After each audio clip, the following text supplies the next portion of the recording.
My curiosity has been answering this question: how does competitive advantage change when a technological shift happens? Why do winners win and why do losers lose? The rules of the game are changing. And so companies that execute really well but continue to play the wrong game are actually losing. Sangeet Paul Choudary is the founder of Platformation Labs and a leading expert on platform economics and digital ecosystems, advising Fortune 500 firms and governments worldwide. He co-authored the international bestseller Platform Revolution and wrote Platform Scale and Reshuffle. His work on platforms has been selected by Harvard Business Review as one of the top 10 ideas in strategy. AI to me is an input that can get into any value chain and change where value sits in that value chain. People are not thinking about how does this change the rules of competition? How does this change who wins and who loses? Welcome, Sangeet. Thank you, Philip. Really glad to be here. You basically spent your career decoding the big shifts in business models from platforms to ecosystems and now to AI. What do you think binds all of these together? Um, what's really kind of guided my curiosity and research interest has been just answering this question of how does competitive advantage change when a technological shift happens, right? And why do winners win and why do losers lose? And initially, when I started looking at this question, I did not come at it from the perspective of looking at platforms or ecosystems. I was just trying to look at it in the early 2010s in terms of why some companies are winning and others are losing. And there were different heuristics that people had. Some would say that everything is going online, offline is losing. Others would say it's all about data.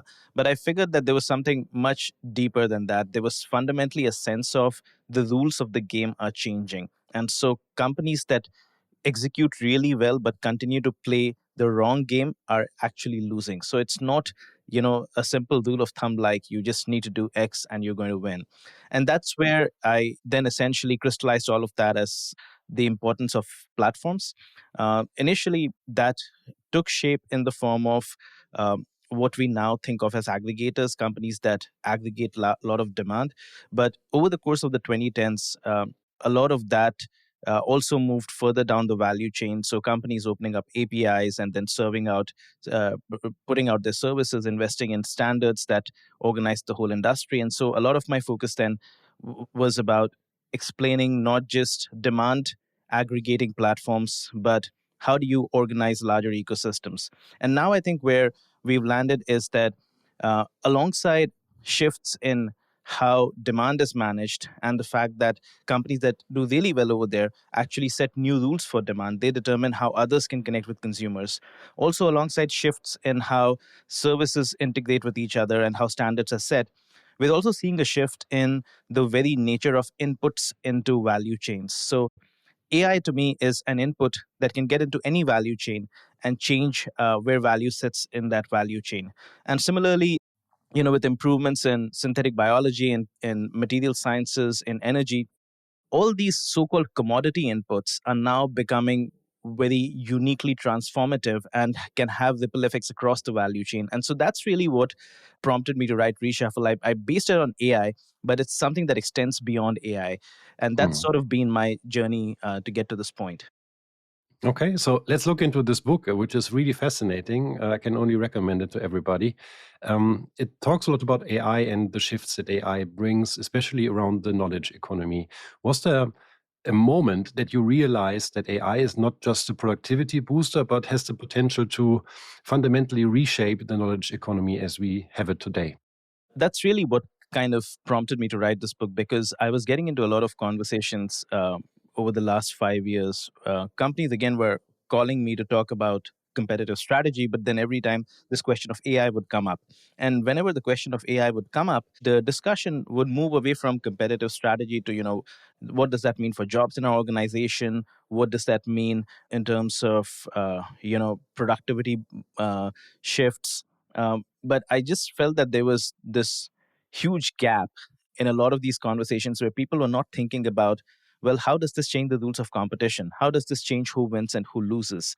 And I think that was really the gap that I was seeing over there. To me, the lens that I have is that irrespective of the technology that we're talking about, I always try to answer that question of how does this change the larger system around it, and hence how does that change competitive advantage.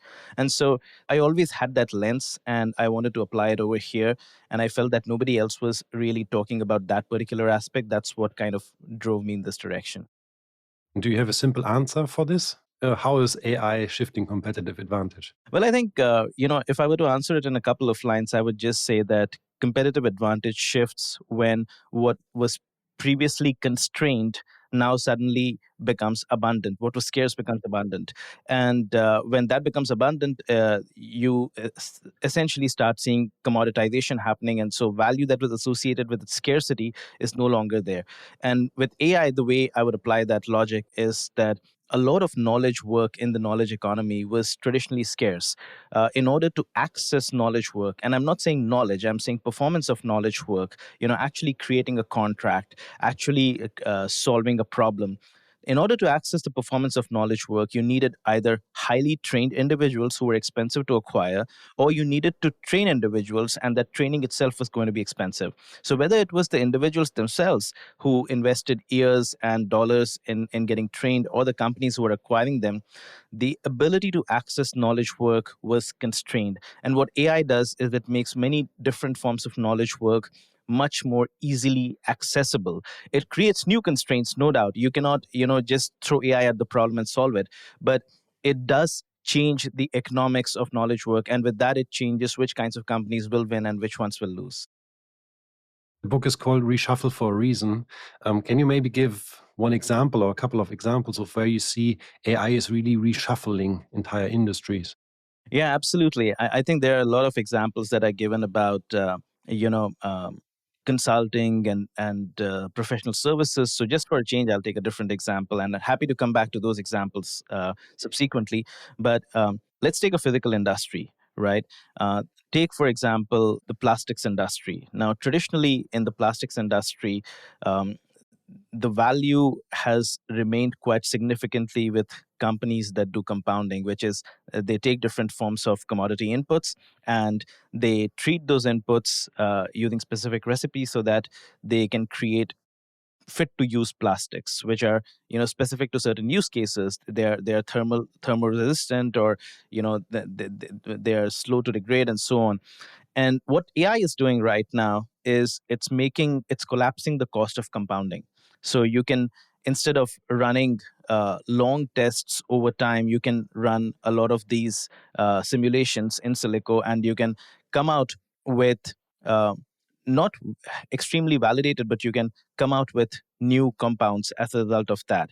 So what that means is that value shifts away from the job of compounding, or the activity of compounding, the production side of it, to determining, once you have this abundance of new formulations that come up, which ones are fit for what purpose. So creating that trust layer, creating that matching layer in between. And so I think that's where this becomes really interesting. The other reason I like this example is because it reinforces another point that I make in Reshuffle. It's not just AI, it's multiple forces together that are transforming value chains. So AI is at one of these converging forces. It's probably one of the strongest of these forces. But even if we look at this plastics example, there are multiple forces. The need for sustainability, the need for circularity, the fact that circularity results in multiple different forms of inputs coming into the plastic formulation process, and how do you manage that variability. All of those things become important. So it's essentially these multiple shifts that eventually drive the reshuffle, and I believe that AI is the most important force that actually drives the reshuffle. So when we talk about professional services like consulting, they usually work in a pyramid model, right? You have the partners on the top, and then you have the juniors at the bottom of the pyramid, and they eventually work their way up. Do you think that this model still holds in an age of AI? Yeah, I think there's been a lot of talk about that in terms of to what extent the pyramid model holds. I think there's certainly a significant impact that access to the changing economics of access to knowledge work has on the bottom of the pyramid, which was essentially built on the assumption that you got people in, you trained them over time, and they performed a lot of the quote unquote support work to get the eventual outcome in place. When some of that support work gets sorted out and gets performed to some extent using AI models, you don't necessarily completely remove the need for junior work, but you certainly change the type of junior work that's involved. You change the size and scope of the team that's involved. You might even have previously functions that were being performed by juniors getting absorbed into functions that seniors could perform, and similarly, there could be a flip effect as well, where junior workers could now up level and perform what mid-level workers were performing, just because AI can have that effect at the bottom level. So one way or the other, the pyramid does get impacted. It's not across the board junior workers getting thrown out of a job. It's an impact at every level of the pyramid. Mhm. And do you eventually see any new business models originate from this in professional service? I absolutely think so. And, my answer focus on professional services, but again, it applies to every industry, even, the physical products like plastics and mining that I talked about earlier. But essentially, one specific thing is that with AI, value increasingly shifts away from execution of work to governance of work. To actually prove that the work was correctly done, it was done as per requirements, and that it was done as per compliance to standards and whatever the industry needs. And the reason I say that is that when the execution of work was important, when drafting a contract itself took time, then the billing was tied to the execution of work.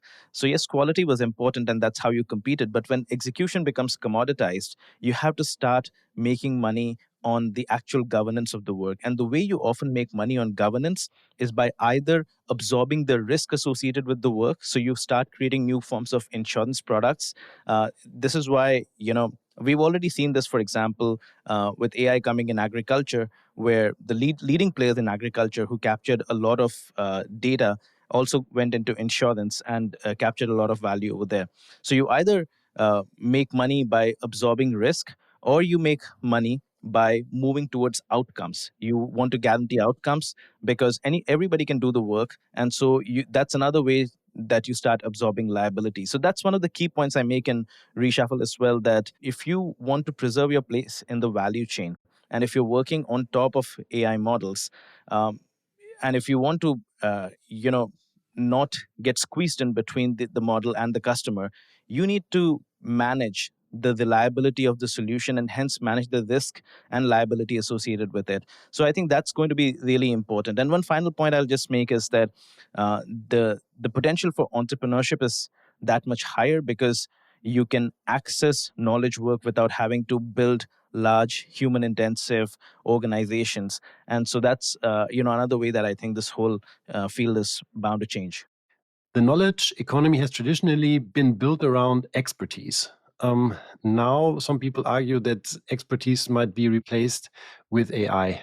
Do you think that it is really the death of expertise or just its reinvention? I think it's a reinvention in a sense, because the way I see expertise is that expertise is not the end product. Expertise is an input into a value chain that creates the end product.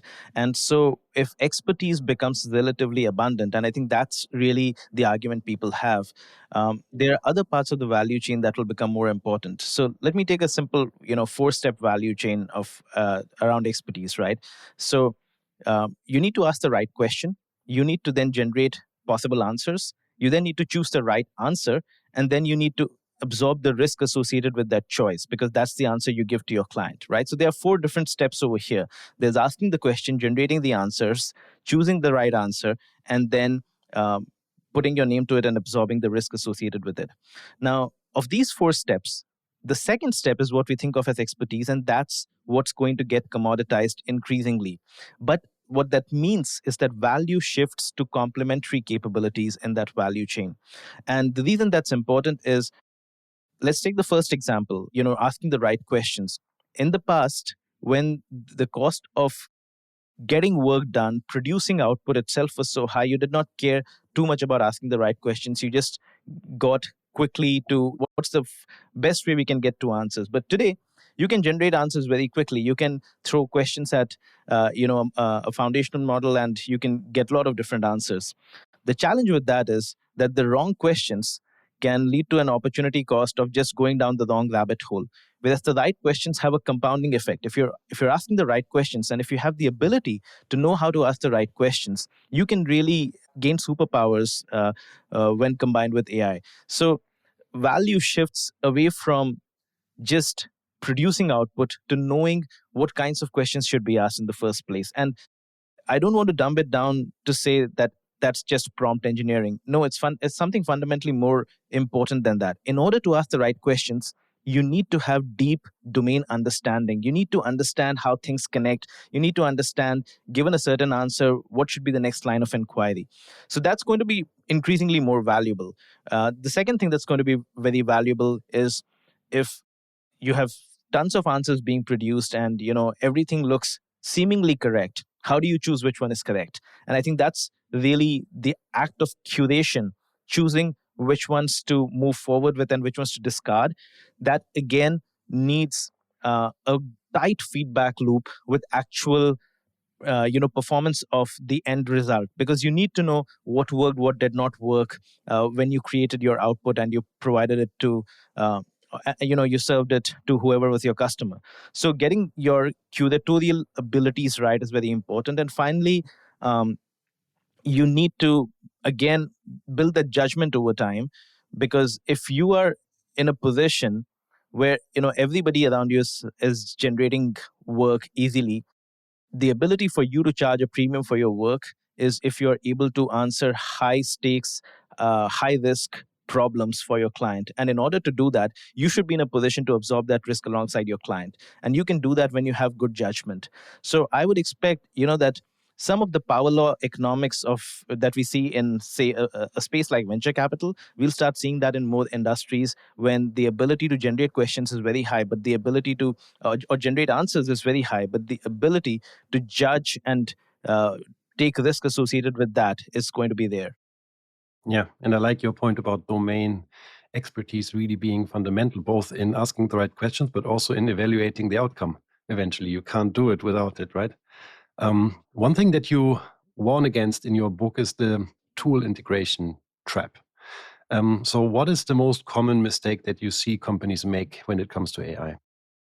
Well, I think one of the most common mistakes companies make is that they see a new AI tool. They see that it can give them a lot of productivity gains. And so they start changing their workflows to essentially leverage that tool to the maximum effect.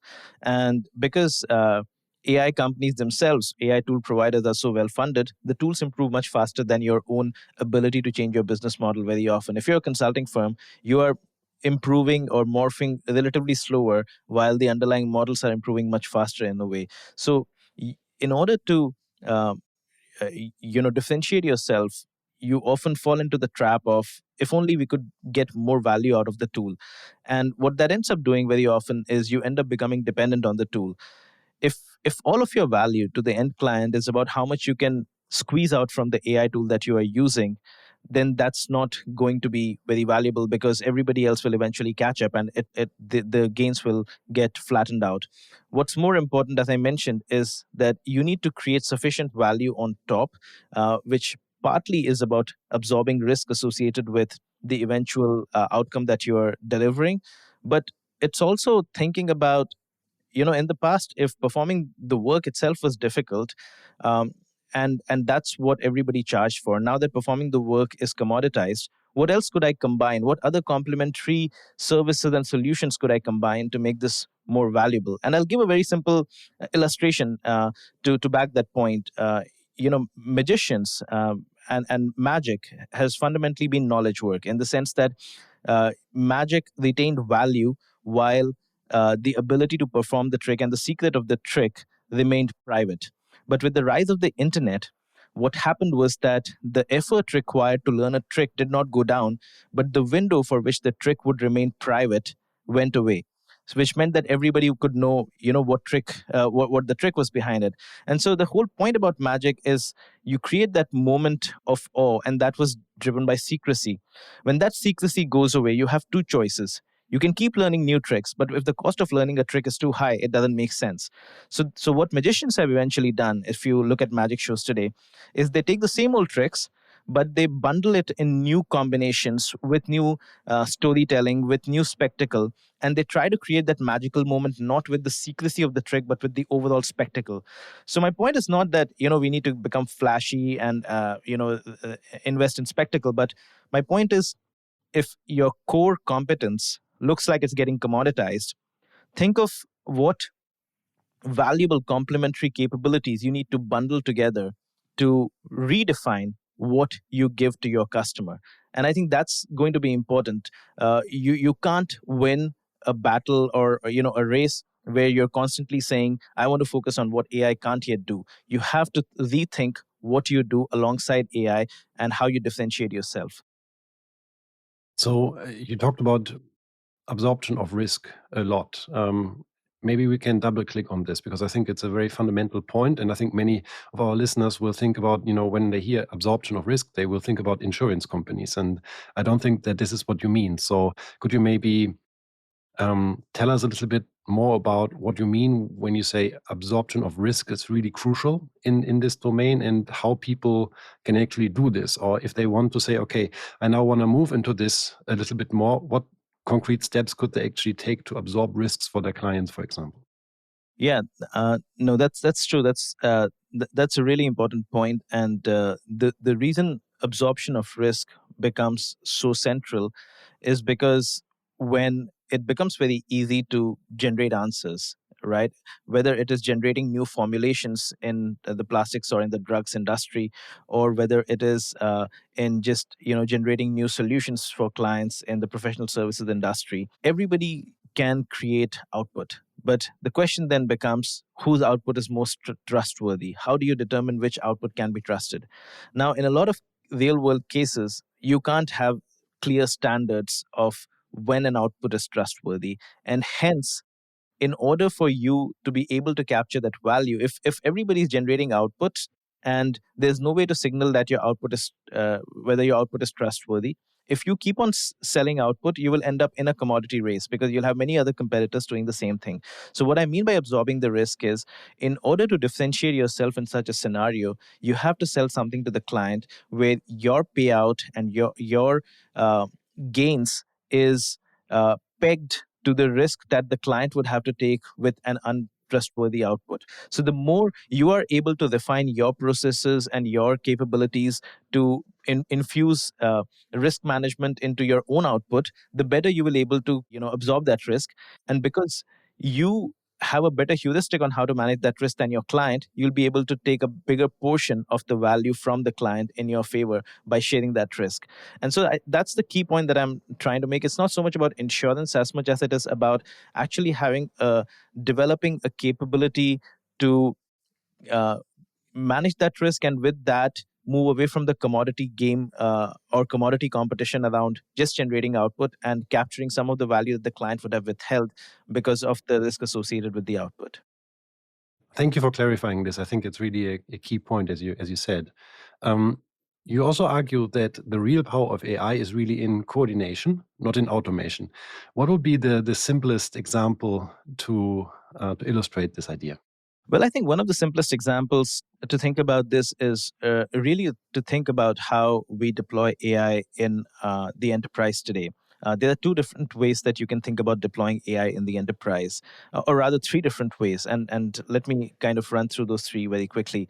Um, at one end, most companies, when they think about deploying AI, they look at their current workflows and they look at the tasks inside those workflows, and they try to see which of those tasks can be automated with AI. The problem with that is that even if those tasks get automated, the workflows themselves may not be the right ones at all. With AI coming in, you should be instead thinking, should I reimagine the workflow? Should this workflow even exist at all? Was it set up around an assumption that no longer holds now that AI is there? So those are things that are important to really think through. Should the workflow exist in the first place? So the second way you would actually approach the problem is not to manage or automate the tasks, but you would ask yourself, what was the assumption or what was the constraint based on which the workflow existed in the past? And does that constraint still hold? And a couple of simple examples over here. There have been many instances when constraints have shifted. For example, for the long time, field sales forces had data which the head office did not have. And so there were decisions that the field sales force could only make at the edge of the organization. But with the ability to constantly be connected and have a smartphone based app through which a field sales force can enter data, all of that data now goes to the head office, can be crunched over there. So the locus of the decision changes, with that, the workflow changes. And hence, you don't just automate tasks, you change how the workflow works in its entirety. So that's a coordination issue. You're rethinking how different parts of the organization coordinate with each other because of the new technology.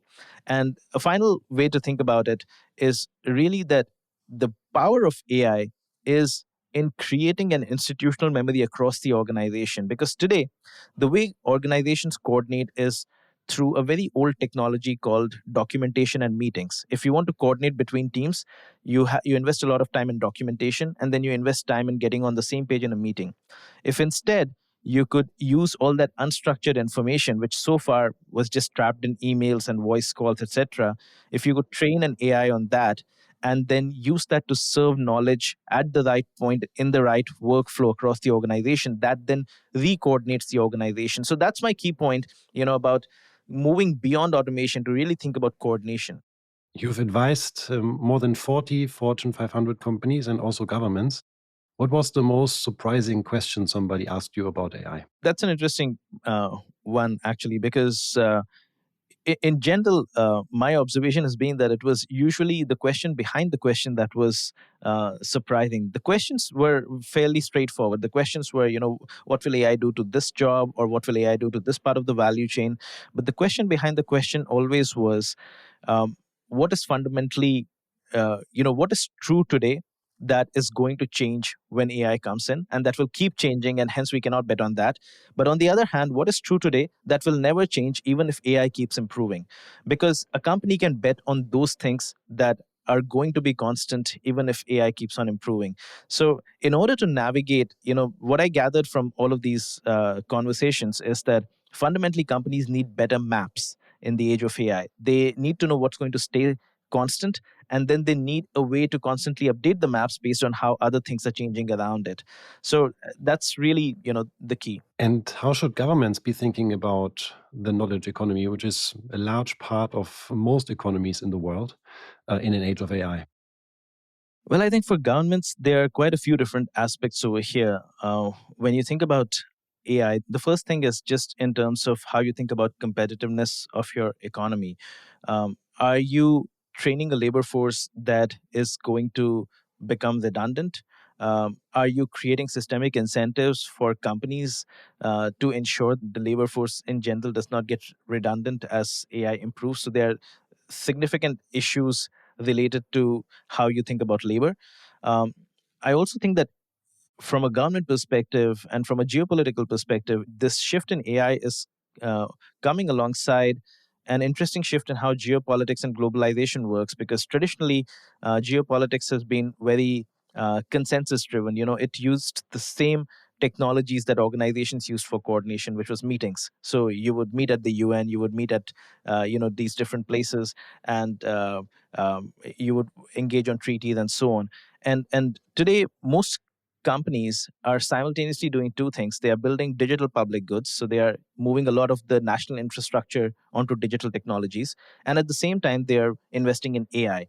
And what that essentially means is that with digital public infrastructure, countries can now agree on standards so that they start working on similar digital standards, which then means that countries have new ways to cooperate and compete. So if all the countries in Europe start working around what is being proposed as the Euro stack, um, does that mean that the individual AI investments of each of these companies compound together because countries compound together because they're now working on common standards? So these are questions that will become increasingly important as well. And the third piece, of course, is what we see with US versus China today.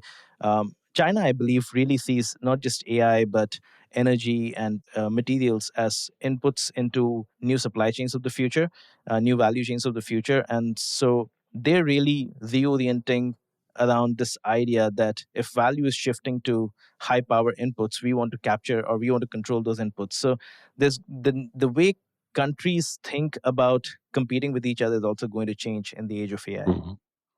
And you've worked across boardrooms, startups, and governments, as you just outlined. Which of these environments has most shaped you as a thinker? I think personally for me, it would have to be boardrooms. And the reason for that is that's where you most often see these questions of winners and losers. What's going to, change the rules of competition in our industry and how do we prepare for it? And that's just me. That's just the question that I'm fascinated with. And so that's where that question gets asked most often. And when you think about any book or thinker outside of the area of technology or business, is there somebody or some input that has really inspired you a lot?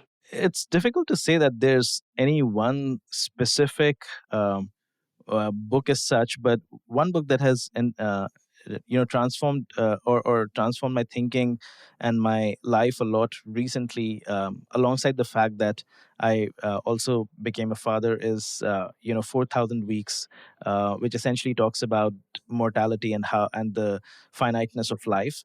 And I think before you become a dad, you sort of feel, especially if you're a long-term thinker, you feel that you have your whole life to achieve big things, and you can really think long term, and you can make investments which will pay out in your career over time. But the moment you become a dad, you start realizing that um, you're kind of playing this short game where every few months the child is changing and a new child is taking its place. And so if you blink, you kind of miss the previous child. So my relationship with time and mortality has changed a lot because of that experience, but also because I read this book alongside it. Mhm. And on a personal note, how do you personally use AI? Well, I mean, I apply. I sort of eat the dog food that I give out. I eat my own dog food in that sense. And essentially, my key point about AI is that don't use AI to speed up tasks, but think about what is constraining your workflow. Think about what is holding you back. And so I look at what those constraints are. I'll give a simple example. I write a lot, and a lot of people think that AI is very good for writing, and hence humans should not write. And I think that's actually looking at the whole thing the wrong way, because if you look at the writing workflow, it's not the act of writing that wears you down. What wears you down is, for example, sitting in front of your computer in the morning and seeing a blank page. If instead you could use that time to do some idea jamming, brainstorming with an AI model, and that gives you some thoughts with which you can start writing, that actually unconstrains you. So in the past, I've had that writer's block very often. I don't have that anymore because it's almost like every time I have a writer's block, I can just invite some of the most interesting minds in the world, and have a conversation with them right where I am, and instantly things get unlocked. So think about what constrains you and try to unlock that. Don't just blindly automate what you do. And we like to end this show on a positive note, and we ask all guests the same question, which is what makes you optimistic about the future? I think what makes me optimistic about the future is just my belief in human ingenuity. Right? It's always it is what has brought us this far. It is what has made humans fundamentally different as a species, and we are living at a time where there are multiple things. The fact that the world is so connected, the fact that the world so far is still so open, both politically and culturally, and the fact that we have tools at our disposal that can be used towards betterment. I think that's something that I'm very optimistic about. Sanjeet, thank you so much for joining us today on What's Next and for explaining to us some of the key concepts of your Reshuffle book, which is out and really good, as I said, and also for shedding light more broadly on how AI is going to reshape the knowledge economy and what it means for all of us. Thank you so much. Thank you so much, Philip. It's been a pleasure.